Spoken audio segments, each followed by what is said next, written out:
你支持废除死刑吗？你觉得中国有多少人和你的想法一致？根据北京大学中国家庭追踪调查的全国代表性样本调查结果，68%的中国民众支持死刑，31%的中国民众反对死刑。你的估算准确吗？究竟谁在支持死刑？又是谁希望废除死刑？关于是否应该废除死刑的法哲学辩论有很多，但关于死刑存废的民意研究却很少。大家好，我是小 Q， 欢迎来到厕纸区。上个月底，联合国人权理事会死刑问题高级别小组进行了2年一度的小组讨论，不出意外，用一句外交黑话，各国代表又充分交换了意见。意思是啥也没谈成。去年底，联合国大会以125票赞成、37票反对和22票弃权的结果，通过了要求各国暂停使用死刑的决议。不出所料呀，美国、中国、日本、伊朗都投了反对票，俄罗斯和乌克兰反而投了赞成票。因为美国、中国、日本都是死刑大国，俄乌两兄弟反而和绝大多数欧洲小伙伴一样，已经废除了死刑。所以还是那句话，国家的外交立场不是那么简单的，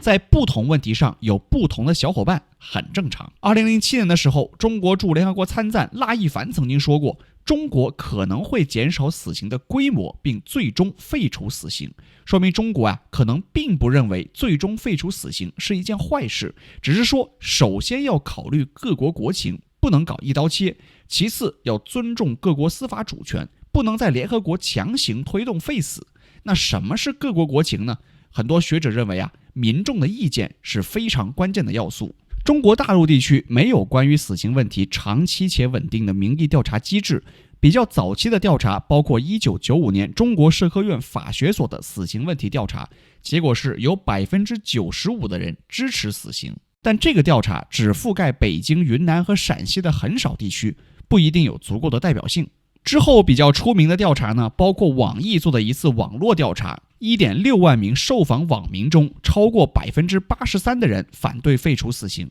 但是网络投票的可靠性也不好说。2008年，武汉大学和德国马普所做了一次调查，这个被认为是相对可靠的一次，大约 58% 的受访者支持死刑， 14% 反对死刑， 28% 中立。这次统计也提供了一个重要信息，就是中国民众支持应继续执行死刑的主要理由。比较具有代表性的呢，包括死刑可以制止罪犯再次犯罪因为死了嘛；死刑对潜在的犯罪者具有威慑力；罪犯之死可以慰藉受害者及其家属；以及杀人偿命的中国传统文化。总结起来其实分2种就是报应说和威慑说，但这个调查也只覆盖了北京、湖北和广东3个省级行政单位。2010年，北京大学启动了中国家庭追踪调查项目，覆盖了25个省市的4万多名受访者，并且每2年一次进行追踪调查。这个项目我觉得可能给数以万计的社会学本科生、研究生提供了毕业论文的素材。在2014年的调查内容中增加了关于死刑的问题，因此提供了迄今为止最具有可靠性的数据。其中 68% 的受访者支持死刑， 31% 的受访者反对死刑，1% 表示不知道。值得一提的是，在支持死刑的受访者中，也有 30.8% 的人认为中国每年的死刑处决人数太多。这个结果我自己有点困惑，因为理论上说中国的死刑数字是不公开的，裁判文书网虽然会公开部分案例，但是并不多，实际的数字全靠猜。根据一些西方学者的估计1997年至2001年间，中国每年平均有15000人被执行死刑，这个数字在2009年降至5000人每年。大社国际的预测是每年1000人，这个差距过于悬殊。不过即使以较高的估算值来看，对比联合国经社理事会发布的有关其他国家的公开死刑数据，我们可以发现中国的每100万人平均死刑执行数仍然低于许多国家和地区。所以我觉得民众对于死刑人数的直观感受可能受到媒体报道的影响。回到 68% 这个数字，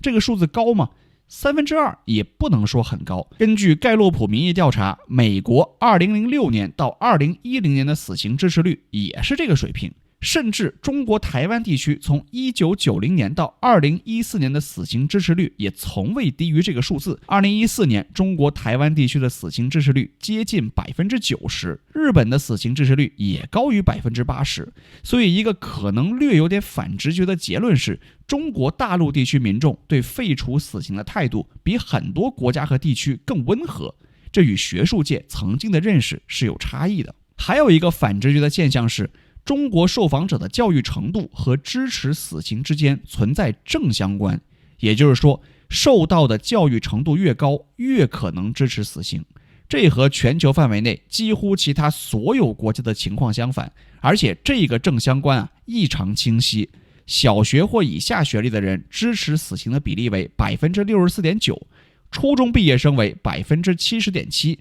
高中毕业生为 74.4%，大学毕业生为 77.8%， 相差超过 10%。 这是个非常有趣的现象，因为根据同一次调查的结果，研究人员发现受教育程度越高的人对美国的信任度越高，说明他们有可能对西方价值观念的接受程度越高。所以支持死刑的动机不一定是西方的废死思潮，而很可能本身植根于中国社会。根据统计分析结果，学历越高者越倾向于保留死刑，城镇居民比农村居民更倾向于保留死刑，对自己现状越满意，越倾向于保留死刑。一个至少合乎逻辑的解释是，希望保留死刑的人很可能是觉得自己不会被判死刑的人，甚至是觉得自己和家人朋友都不可能被判刑的人。事实上，受访者中没有一个接受过大学教育的人回答自己有家庭成员被监禁，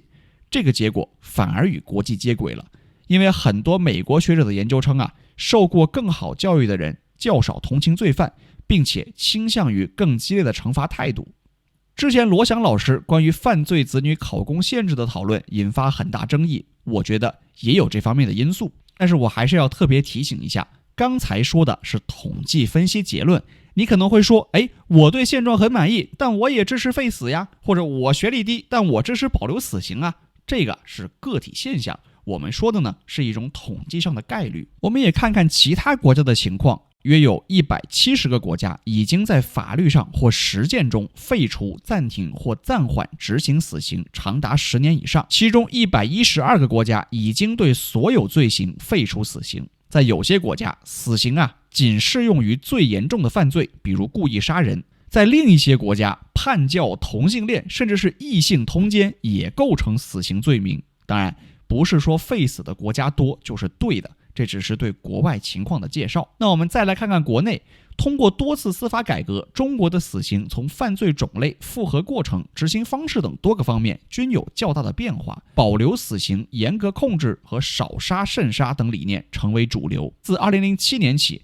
死刑复核权收归最高人民法院。在这一年，因原判事实不清、证据不足、程序违法等原因，不核准的案件占复核终结死刑案件的 15% 左右。从我个人的感受上看，关于死刑的讨论常常被局限在应不应该废除死刑，但是还有很多问题值得讨论，比如是否应当限制死刑，哪些罪应该判死刑，如果限制或废除了死刑，该用什么替代刑罚或办法完成惩罚罪犯和遏制犯罪的任务。中国已签署但尚未批准《公民权利和政治权利国际公约》，在对死刑进行合理限制后，是否可以考虑完成批准程序，这些都是值得专家学者乃至全社会充分论证的问题。最后再来聊一聊中国台湾、中国香港和中国澳门。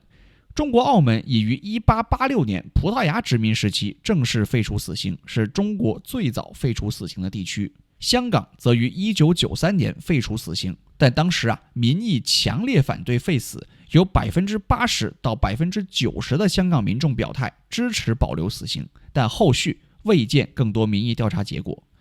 中国台湾地区在21世纪后死刑执行相对谨慎，且民进党长期推动废死进程，但反对废死的民众比例比中国大陆更高。不过有趣的是，根据一些比较研究，更多大陆民众认为死刑的意义在于报复和惩罚，而更多台湾民众认为死刑的意义是遏制犯罪。此外， 88.1% 的台湾民众认为无辜的人可能会被判处死刑，在大陆地区这一比例仅有 59.6%。有学者认为，这反映了台湾民众对司法机构的不信任。一个共通之处在于，两地民众都较多地认为贩毒应该被判处死刑。不知道大家对于上面一系列对比有什么看法？今天的内容可能有一定的争议，但是特别提醒，这个视频完全不讨论是否应该废除死刑，而是关注死刑相关民意的实际情况，了解真实的民意对于未来的政策制定有重要的意义。本期视频所有数据基于已发表文献，